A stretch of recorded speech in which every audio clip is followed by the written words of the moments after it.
Yeah, I definitely agree with that. After I think my second year, it was my second or third year, my numbers were really good, Yeah. but we were maybe 3-10 or 4-12. So I wasn't able to go to the Pro Bowl because, they were taking the more popular guys.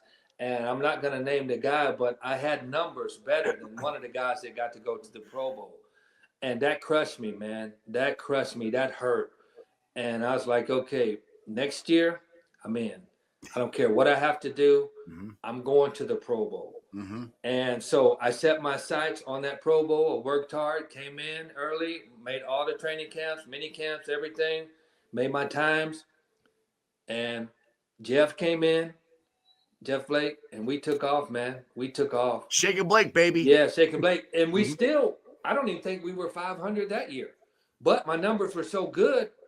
Hell, I They had to could go. they couldn't do anything about it. You had Yeah. to go. Yeah, that Yeah. was Yep. So Third year, 94, 1,127 yards, but okay. 15.9 per reception, Yeah. which is just that's ridiculous. insane. Yeah. And then, of course, 17 touchdowns in Yeah. 1995, Still a record. over 1,200 yards. Yeah.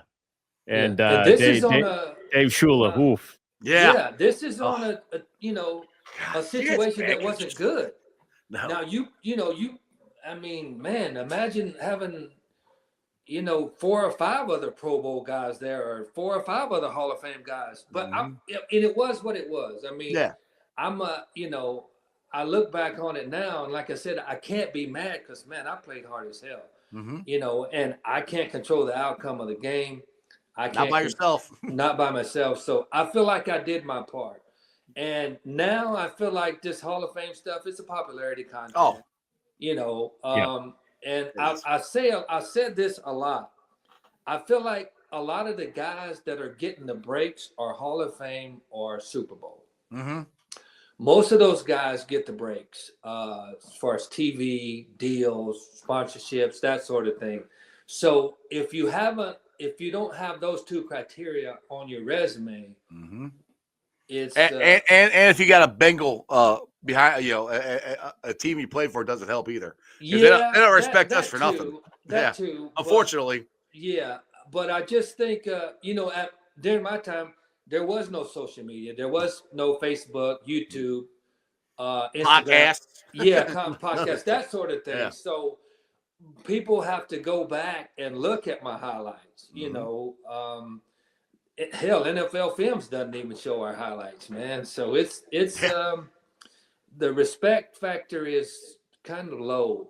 But it's building though. I want to ask you. Sorry, I didn't mean to interrupt you, but I want to tag onto this. Is what does it mean that the Bengals are finally recognizing the players that played for them in the Ring of Honor? I know you're going to get in there eventually, but what does that mean to you and as a former player that they're finally recognizing their past players and what you guys built to this point?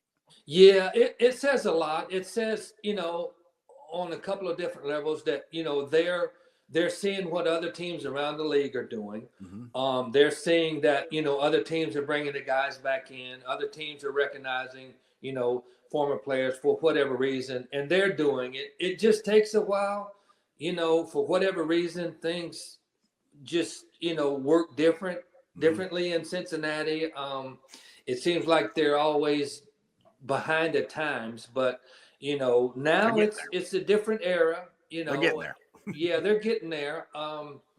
Guys, I don't know because I'm not really out that much. I don't know if guys are dying, to get to Cincinnati. I hope that top free agents want to come there now. They've seen the change. Mm-hmm. They've seen the progress that management has made, and hopefully this will be a landing spot for some top free agents, man.